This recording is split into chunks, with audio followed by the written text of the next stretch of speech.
کہ اچھے جنات بھی ہیں جو مسلمان ہیں، جو اپنی شریعت کے مکلف ہیں، جو کسی کو تکلیف نہیں دیتے، جو کسی کے لیے کوئی اذیت کا باعث نہیں بنتے، اور بد جنات بھی موجود ہیں کہ جو تکلیف، پریشانی، مصیبتیں انسانوں کے لیے جو ہے نا وہ کھڑی کرتے ہیں، اور اس کا قرآن و سنت میں بڑا واضح ثبوت ہے۔ صحابہ اکرام رضوان اللہ تعالیٰ مجمعین فرماتے ہیں کہ ہماری جماعت جا رہی تھی اور ہم جنگل سے گزر رہے تھے، تو ہمارے اپنے ساتھیوں میں سے ایک کو جو ہے نا تیر لگا اور وہ گر گیا، اور گرنے پہ جو ہے نا وہ تڑپ تڑپ کے جو ہے نا انتقال کر گئے۔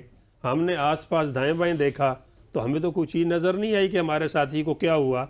تھوڑی دیر کے بعد جب ہم پریشان ہو گئے اور ہم نے یہ دیکھا کہ یہ کس نے ان پہ حملہ کر دیا، تو وہ فرماتے ہیں کہ جھاڑیوں سے جو ہے نا وہ ہنسنے کی آواز آ رہی ہے، اور ساتھ ساتھ اشعار پڑھے جا رہے ہیں عربی میں، اور جن کا ترجمہ یہ ہے کہ ہم نے جو ہے نا وہ تیر مارا ہے اور ہمارا تیر اپنے نشانے پہ لگا۔ بالکل ایسے ہی ہے۔ اس کا مطلب یہ ہے کہ ان کا وجود دنیا میں موجود ہے۔ اچھا مفتی صاحب نے بات کر دی، سبحان صاحب آپ کی طرف آتا ہوں، جس طرح انہوں نے بتایا کہ نیک جن اور ایون مسلمان جن، سو مسلمان جنوں کی بات کی جائے یا پھر ایسے جن جو کہ شیاطین کے ساتھ جن کا تعلق ہے، کیا یہ دونوں ہی انسانوں پر اسی طرح سے اثر انداز ہوتے ہیں یا پھر مسلمان جن نقصان نہیں پہنچاتے؟ نحمده ونصلي على رسوله الكريم بسم اللہ الرحمن الرحیم۔ بات یہ ہے کہ جس طرح انہوں نے بات کی کہ بد اور اچھے لوگ ہیں، تو اسی طرح جنات کے اندر بھی برے اور اچھے جنات ہیں۔ دیکھتے ہیں کہ جو اچھا انسان ہوتا ہے وہ کبھی بھی کسی دوسرے انسان کو نقصان نہیں پہنچاتا، الا یہ کہ کبھی ایسی صورت کے اندر کہ جس کے اندر اس کا کوئی ارادہ نہ ہو نقصان پہنچانے کا، جیسے ایکسیڈنٹ وغیرہ ہو جاتا ہے، تو آپ کو پتہ ہے کہ اس کے اندر کوئی اچھے انسان سے بھی ایکسیڈنٹ ہو سکتا ہے کہ اس کا ارادہ نہیں ہوتا۔ تو اسی طرح جنات کے اندر بھی ہے کہ بعض اوقات اچھے جنات جو ہیں ان سے بھی کوئی نہ کوئی نقصان ہو سکتا ہے، لیکن ارادتاً جو نقصان پہنچاتے ہیں اور نیتاً جو نیت کر کے نقصان پہنچاتے ہیں وہ برے جن ہوتے ہیں۔ اور کیونکہ یہ آگ سے بنائے گئے ہیں تو آگ سے بنائی ہوئی چیز ان کے اندر شر کا مادہ زیادہ ہے بنسبت انسانوں کے، یعنی ان کے اندر یہ حقیقت ہے کہ اچھے جن بھی ہیں برے جن بھی ہیں، لیکن ان کے اندر برائی کا عنصر زیادہ ہے بنسبت اچھائی کے عنصر کے، ورنہ یہ ہماری طرح ہی ہے۔ اور ان کے اندر اور ہمارے اندر ایک سملائسی یہ ہے کہ اللہ تبارک و تعالیٰ نے جہاں یہ بیان کیا کہ انسان کا زندگی میں اور انسان کا دنیا میں آنے کا مقصد کیا ہے، تو اللہ تعالیٰ نے بیان کیا کہ انسان کا اچھا سبحان صاحب آپ کی آڈیو میں تھوڑا سا ایشو آ رہا ہے، ہم آپ کی طرف آتے ہیں، ویسے ہم کالر لے لیتے ہیں، اس کا جواب پھر ہم پوچھیں گے۔ اسما ہمارے ساتھ ہیں کراچی سے۔ اسما آپ کو خوش آمدید کہتے تھے کہ سو مچ ہو جائیں گا، اپنا سوال پوچھیے گا۔ السلام علیکم جی، میرا سوال محمد اختر صاحب سے ہے جی کہ اگر کسی پہ آسیب کا مسئلہ ہو تو اس کی کیا علامات ہیں اور اس کا علاج پلیز بتا دیجیے۔ جی میری بہن، پہلی بات تو یہ ہے کہ بسا اوقات جو یہ کہا جاتا ہے ہمارے معاشرے میں کہ ہر آدمی پہ ہی آسیب ہے، ہر آدمی پہ ہی جن اور جادو کے اثرات ہیں، پہلی تو یہ بات خود تصحیح کے قابل ہے کہ ہر بتانے والا جو یہ بتا رہا ہے اور ہر چوک چوراہے پہ بیٹھنے والا جو چیک اپ کر کے یہ کہہ رہا ہے کہ اس پہ آسیب زدہ ہے، یہ جادو یا جنات کے اثرات ہیں، یہ بات خود تحقیق کی ضرورت ہے اور خود تحقیق کے قابل ہے کہ واقعتاً تشخیص کسی ماہر آدمی نے کی ہے یا ہر جو ہے نا ایک روٹین میں جو پیشہ ور بندہ ہے وہ ہر بندے کو جنات، جادو اور آسیب بتا رہا ہے، ایک بات۔ اور اگر کسی ماہر آدمی نے، کسی ٹھیک دیندار آدمی نے اور قرآن و سنت کو صحیح سمجھنے والے اور خوف خدا رکھنے والے آدمی نے صحیح تشخیص کی ہے تو ایسا ممکن ہے قرآن و سنت میں کہ جنات کے اثرات کسی بچے پہ، کسی بڑے پہ، کسی عورت پہ، کسی مرد پہ ہوتے ہیں، اور اس کا علاج بھی جو حدیث مبارکہ میں نبی کریم صلی اللہ علیہ وسلم نے بتایا وہی کیا جائے تو زیادہ مناسب ہے کہ جیسے فرمایا کہ باوضو رہنے سے آدمی ان چیزوں سے محفوظ رہتا ہے۔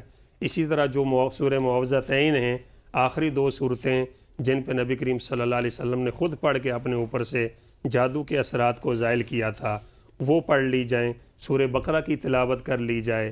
اسی طرح جو صبح و شام کی مسنون دعائیں ان کا اہتمام کر لیا جائے، سورہ یاسین کی تلاوت کر لی جائے، تو اگر کسی پہ واقعتاً جنات کے اثرات ہیں تو اللہ تعالیٰ کے فضل و کرم سے ان اذکار ان وظائف کے کرنے سے وہ اثرات انشاءاللہ ختم ہو جائیں گے جی. ٹھیک ہے. لیکن ایک اور کالر بھی ہمارے ساتھ موجود ہیں ملتان سے, سعدیہ تھینک یو سو مچ. آپ کا کیا سوال ہے؟ میرا یہ سوال ہے کہ پہلے تو میں ڈرتی تھی ہفتے بعد, مہینے بعد, کبھی 3 مہینے بعد. اب ڈیلی ہو رہا ہے کہ میں جیسے ہی اکیلی گھر میں ہوں, کوئی چیز مجھے ٹچ کرتی ہے, ہاتھ لگاتی ہے, اور پھر میری پاؤں اور ٹانگوں کے پاس سے ایسے فیل ہوتا ہے کہ کوئی چیز ایسے ہلکا ہاتھ لگاتی ہے اور پھر میری ٹانگ بھاری ہو جاتی ہے. اور اسی ہی دوران اگر مجھے نیند آ جائے تو میرے اوپر اتنا بوجھ ہے کہ میں اٹھ بھی نہیں سکتی. اور ٹچ کرنا, اور میری چرپائی پہ کوئی چیز چل رہی ہے, میرے بیڈ پہ کوئی چیز چل رہی ہے, وزنی چل رہی ہے, اور میں نیند میں خراٹے لے رہی ہوں اور وہ چیز میرے ساتھ برابر خراٹے لیتی ہے اور میں اٹھ جاتی ہوں پھر. اچھا سبحان صاحب, آپ اس کا جواب دیجئے گا مفتی صاحب. سب سے پہلی بات تو یہ ہے کہ ہمیشہ کوئی بھی ایسی چیز جو آپ کے ساتھ ہے جو آپ کو سمجھ میں نہیں آ رہی, اس کے ہمیشہ یہ نہیں ہوتا کہ اس کے جو ہے وہ ذمہ دار جنات ہوں. بعض دفعہ یہ ہمارا وہم بھی ہو سکتا ہے, بعض دفعہ ہمیں ایک دفعہ ایسا وہم ہوا تو وہ بار بار ہوتا رہتا ہے. اور اگر اس طرح کے معاملات ہوں, یعنی کہ آپ کو یہ محسوس ہوتا ہے کہ آپ کے ساتھ یہ مسئلہ ہے, تو اس کا سب سے بہترین حل یہ ہے کہ آپ قرآن مجید سے اپنا علاج خود کریں. کیونکہ نبی اکرم صلی اللہ علیہ وسلم نے, اور نبی اکرم صلی اللہ علیہ وسلم کی احادیث سے اور قرآن پاک سے اشارتاً اور احادیث میں بالکل واضح طور پر اس کا علاج بتایا گیا ہے.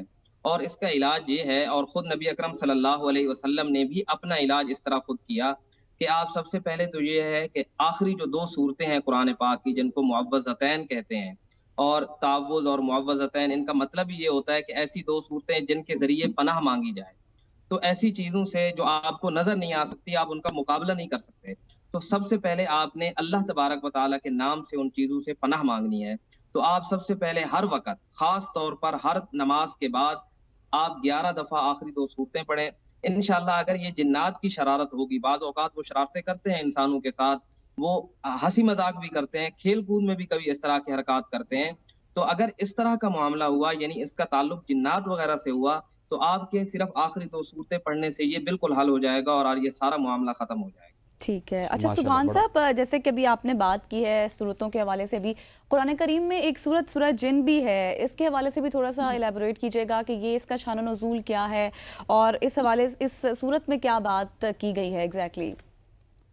جی, جو کاہن ہوتے ہیں, کاہن اس کو کہتے ہیں کہ جو مستقبل کے حالات بتاتے ہیں, تو یہ آج کل بھی ہوتا ہے, اور اسلام کے آنے سے پہلے یہ کام بالکل بہت زیادہ عروج پر تھا.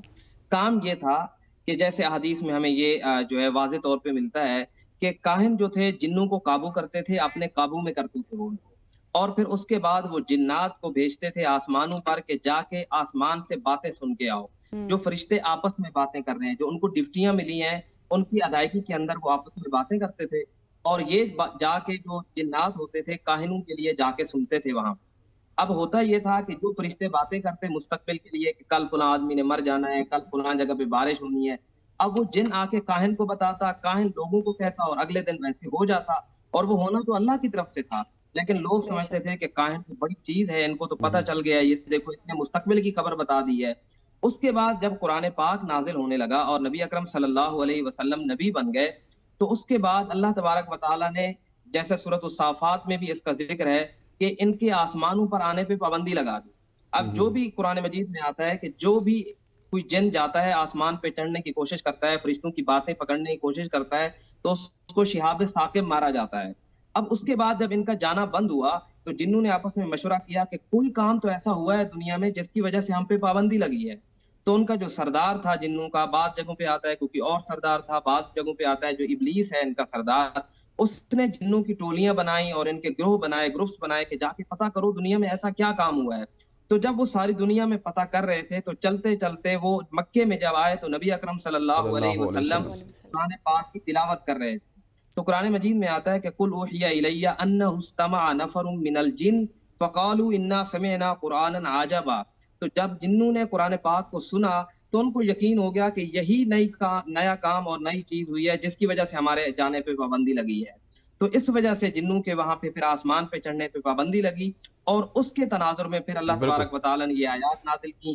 جنوں کا تذکرہ ہے اس کی شروع کی آیات کے اندر, پھر اس وجہ سے اس سورت کا نام سورت الجن رکھ دیا۔ ٹھیک ہو گیا، ہمارے ساتھ ایک کالر بھی ہیں ایمان فاطمہ، آپ اپنا سوال کیجئے گا پلیز۔ ایمان، آپ کو آواز آ رہی ہے؟ جی سوال کیجئے گا۔ السلام علیکم۔ وعلیکم السلام۔ ہلو جی سوال کیجئے پلیز۔ میرا سوال مفتی صاحب سے یہ ہے کہ میں جب بھی نماز پڑھنے کے لیے جاتی ہوں تو مجھے لگتا ہے کہ میں نے 4 رکعت پڑھنی ہے، تو ایسا ہوتا ہے کہ بعض اوقات وہ خیال نہیں رہتا ہے کہ کتنی رکعت پڑھی ہیں، اور اکثر یہ ہوتا ہے کہ نماز پڑھتے وقت ذہن میں بہت برے خیالات آتے ہیں، وسوسے آتے ہیں طرح کے۔ ٹھیک ہو گیا۔ مصطفی، اس کو جنات سے تعلق ہے یہ تو ایک اور ساتھ ہی ایک اور کالر بھی لے لیتے ہیں، پھر اس کا آپ جواب مجموعی طور پر دے دیجیے گا۔ عباس ہمارے ساتھ موجود ہے یوب سے۔ عباس، بہت شکریہ، بتائیے گا آپ کا کیا سوال ہے؟ جی السلام علیکم، میرا سوال ہے مفتی محمد اختر صاحب سے۔ جی سوال پوچھیے گا۔ کہ جس طرح انسانوں کی اپنا تصحیح کے لیے، انسانوں کو سیدھے راستے پہ لانے کے لیے اللہ تعالیٰ نے انبیاء اور رسل بھیجے، کیا قوم جنات میں بھی کوئی اس طرح کا سلسلہ موجود ہوتا ہے کہ ان کو تبلیغ کے لیے یا دین اسلام کی ترویج کے لیے تو کیا سلسلہ ان کے پاس ہوتا ہے؟ وہ کس سے رہنمائی حاصل کرتے ہیں؟ ویری گڈ، کیا ہمارے انبیاء اور ائمہ سے یا ان کا اپنا کوئی سلسلہ ہوتا ہے؟ ٹھیک ہو گیا عباس صاحب۔ جی پہلا جو میری بہن کا سوال ہے وہ سبحان صاحب سے لے لیں گے، یہ آپ کا پریسائزلی انہوں نے بتایا ہے۔ جی اس کا جو ہے یہ ہے کہ پہلی بات تو یہ ہے کہ نبی کریم صلی اللہ علیہ وسلم پوری کائنات کے لیے نبی بنے ہیں، اور وہ انسانوں کے بھی نبی ہیں اور جنات کے بھی نبی ہیں۔ اور جیسے کہ انہوں نے آ کے قرآن کریم سنا اور ان کو قرآن کریم کا مفہوم سمجھ آیا، اور انہوں نے جا کے اپنی قوم کو کہا، جو سورہ جن کا شان نزول ہے، کہ ہم نے ایک عجیب چیز اور ایک عجیب قرآن سنا ہے، اور انہوں نے اس قرآن کا سارا مفہوم جا کے اپنے سردار کو بتایا۔ ایک بات۔ دوسری بات یہ ہے کہ نبی کریم صلی اللہ علیہ وسلم نے جنات کو مختلف مواقع پہ خصوصی طور پہ بھی آپ تبلیغ کے لیے جو ہے وہ گئے اور آپ نے تبلیغ کی، جس طرح جو ہے نا وہ لیلۃ الجن والی جو رات کا جو مفہوم ہے، اور حدیث میں آتا ہے کہ 6 دفعہ ایسا ہوا ہے کہ جن کے وفود سے نبی کریم صلی اللہ علیہ وسلم کی باضابطہ ملاقات ہوئی ہے۔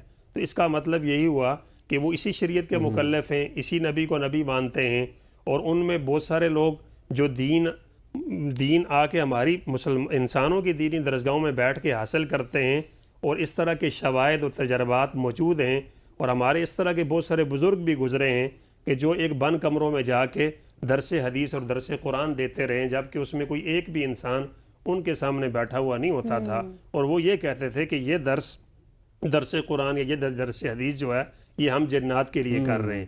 اور عام طور پہ جہاں قرآن و سنت پڑھائی جاتی ہیں وہاں ان درسگاہوں میں بھی وہ آ کے بیٹھ کے قرآن و سنت انسانوں کے ساتھ بیٹھ کے سیکھتے ہیں، اور سیکھ کے جا کے وہ اپنے باقی جنات کو پھر تبلیغ بھی کرتے ہیں، پڑھاتے بھی ہیں۔ تو یہی ایک سلسلہ ہے ان کا، یہی ایک سلسلہ، اسی سے ان کی اصلاح بھی ممکن ہے، اور اسی سے جو ہے نا وہ دین سیکھنے کا یہی راستہ اور طریقہ ہے۔ اچھا، ایک اور بھی سوال تھا مفتی سبحان صاحب، ہاں ایمان فاطمہ کا، اور وہ یہ تھا کہ نماز پڑھتے وقت اکثر بھول جاتی ہیں کہ کتنی رکعتیں ہم نے پڑھی ہیں، تو اس کا پھر کیا حل ہے اور کیا طریقہ کار ہے؟ مفتی سبحان صاحب۔ جی میری بہن کا جو سوال تھا اس کا بعض اوقات تو جنات کے ساتھ تعلق ہوتا ہے۔ حدیث میں بھی آتا ہے کہ جو برے شیاطین ہوتے ہیں، جو برے جن ہوتے ہیں جن کا ہم ذکر کر رہے تھے، وہ یہ کام کرتے ہیں کیونکہ انہوں نے کسی نہ کسی طرح سے انسان کو عبادت سے، اللہ کے تعلق سے روکنا ہے۔ تو یہ جو شک ڈالنا ہے، یہ جو وہم ڈالنا ہے، یہ ان کے لیے یعنی یوں کہہ لیں کہ بہترین طریقہ ہے انسان کو عبادت سے دور کرنے کے لیے، کیونکہ جب انسان شک میں پڑ جاتا ہے تو انسان وہ جو عبادت کا ایک لطف ہے نا وہ ختم ہو جاتا ہے۔ اب احادیث کے اندر بھی اور قرآن پاک کے اندر بھی اور احادیث کے اندر نبی اکرم صلی اللہ علیہ وسلم نے یہ کہا ہے کہ انسان کو شک کے پیچھے نہیں جانا۔ جیسے ایک بہت زیادہ شکایت ہوتی ہے تو میں وہ ضمناً عرض کر دیتا ہوں کہ وضو کے بارے میں انسان کو شک ہوتا ہے کہ کہیں میرا وضو باقی ہے یا ختم ہو گیا ہے، تو اس کے بارے میں بھی اسلام نے یہی کہا ہے کہ آپ میں شک میں نہیں پڑنا۔ آپ کا وضو کرنا یقینی تھا کہ میں نے وضو کیا تھا، پاک ہوا تھا، اب اس کے ٹوٹنے کے لیے بھی اس کا ٹوٹنا یقینی ہے، تب ٹوٹے گا۔ اسی طرح نماز ہے۔ اب فقہی مسئلہ کیا ہے؟ اگر تو کبھی کبھار ہوتا ہے، یعنی آپ کبھی کبھار بھول جاتے ہیں، یعنی ایسا ہوتا ہے کہ سال میں 1 دفعہ 2 دفعہ، تو وہ تو ایک فطرتی چیز ہے. نبی اکرم صلی اللہ علیہ وسلم بھی ایک بار نماز میں بھول گئے. تو ایسی صورت میں یہ ہے کہ آپ کو اگر غلطی ہو گئی نماز کے اندر اور آپ کو پتہ نہیں چلا کہ کتنی میں نے رکعتیں پڑھی ہیں, تو آپ اس کو دوبارہ سے پڑھیں. اور اگر آپ کو جنات تنگ کر رہے ہیں یا ایک وہم ہو چکا ہے آپ کو, اور ہر دوسری نماز کے اندر آپ کو وہم ہوتا ہے کہ پتہ نہیں میں نے 3 رکعتیں پڑھی ہیں یا 4 رکعتیں پڑھی ہیں, تو اس میں علماء کہتے ہیں کہ آپ کم شمار کریں. مثال کے طور پہ آپ کو یہ شک ہوتا ہے کہ میں نے 4 رکعتوں والی نماز پڑھنی تھی, شاید میں نے جو ہے وہ پتہ نہیں 4 پڑھی ہیں کہ 3 پڑھی ہیں, تو آپ ان کو 3 کاؤنٹ کر کے پڑھیں. اور اگر آپ کو شک ہو رہا ہے کہ پتہ نہیں 2 پڑھی ہیں کہ 3 پڑھی ہیں, تو آپ ان کو 2 کاؤنٹ کر کے پڑھیں. اور باقی انسان اسی چیز کا مکلف ہے, انسان کوشش کر سکتا ہے, اور قبول کرنے والی ذات تو اللہ تعالیٰ کی ہے, اور اگر غلطی ہو بھی گئی تو پھر اللہ تعالیٰ انشاءاللہ اس پہ اجر آپ کو عطا کرے. ٹھیک ہو گیا مفتی صاحب, جزاک اللہ. تیمور ہمارے ساتھ موجود ہے, تیمور صاحب نورپور سے. تیمور صاحب اپنا سوال کیجیے گا. ہلو جی تیمور صاحب, السلام علیکم. جی سوال کیجیے گا. السلام علیکم. جی وعلیکم السلام. وعلیکم السلام. ہلو تیمور صاحب سوال کیجیے گا. تیمور صاحب میرا خیال ہے کہ ہماری آواز نہیں سن پا رہے. اچھا حضرت, جس طرح ہم مسلمانوں میں ہوتا ہے, یہ سوال ہم نے پہلے بھی پٹ کیا تھا کہ ہم بھی بے راروی کا شکار ہو جاتے ہیں, تو مسلمان جن ہو گئے یا پھر بد جن ہو گئے, یہ دونوں ہی کسی نہ کسی شخصیت پہ اثر انداز ہو سکتے ہیں, کر سکتے ہیں. جی بالکل اثر انداز ہو سکتے ہیں. ظاہر ان کی بھی اپنی آئیڈیل شخصیت ہوتی ہیں, ان کے لیے بھی پسند آ گئے تو ان کے لیے بھی اچھے اور برے کی بڑی سمجھ اور انہیں بوجھ ہوتی ہے. اسی لیے آپ صلی اللہ علیہ وسلم نے فرمایا کہ وہ جنات جو باضابطہ شریعت کے مکلف ہیں, قرآن و سنت کے مکلف ہیں, اچھے اور برے کے مکلف ہیں, تو وہ بالکل انسانوں کی طرح ہی ان کا سارا نظام ہے.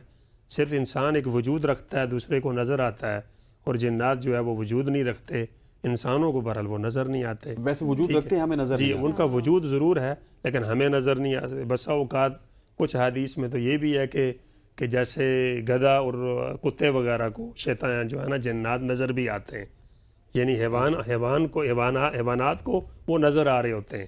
بہرحال انسانوں کو کبھی کبھار ان کا وجود گزرتے چلتے نظر پڑ بھی جاتی ہے, لیکن جس طرح ہماری بہن نے سوال میں بھی کہا کہ جی مجھے کچھ محسوس ہوتا ہے کہ میرے ساتھ کوئی چیز چل رہی ہے, میری چرپائی پہ کوئی چیز ہے, یا مجھ سے کوئی چیز ٹچ کر کے گزر گئی ہے, تو بالکل ایسا ممکن ہے اور ایسا دنیا میں ہوتا ہے.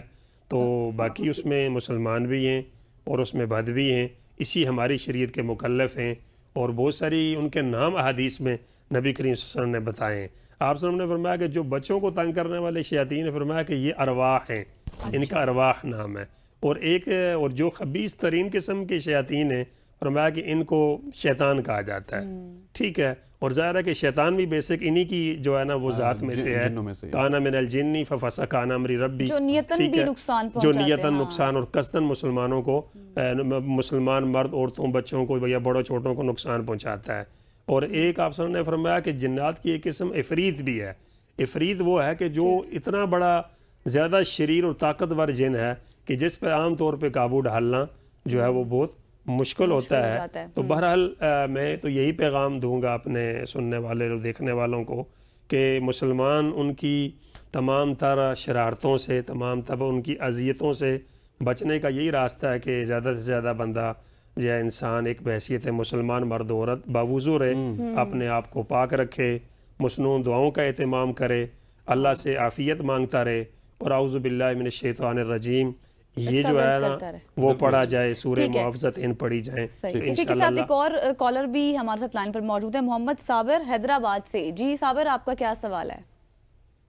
وعلیکم السلام. بھجن میرا سوال یہ تھا کہ میرے بھتیجے کو منڈی کا کام کرتا ہے فروٹ کا, اس کا نام ہے سہیل, اور وہ منڈی سے کوئی اس کے جنات پیچھے پڑا ہے, تو اب گھر میں آ کے بڑا پریشان کر رہا ہے ہمیں. گھر میں سے پیسے لے جاتا ہے, 20-30 کلو مرغیاں لاتا ہے, کاٹتا ہے, اور کتوں کو بکریوں کو جانوروں کو کھلاتا ہے, اور پڑوسیوں کے گھر میں گھس جاتا ہے, نہاتا ہے, ان کو تنگ کرتا ہے, کسی کو مارتا ہے, کسی کو اسٹول مارتا ہے, کسی کو لکڑی مارتا ہے, کسی کو ڈنڈا لے کے گھومتا ہے روڈ پہ. ٹھیک, سبحان صاحب ٹھیک ہو گیا, آپ کا سوال آ گیا. صابر صاحب, مفتی سبحان صاحب پریسائسلی 1.5 منٹ ہے ہمارے پاس, جواب دیجیے گا.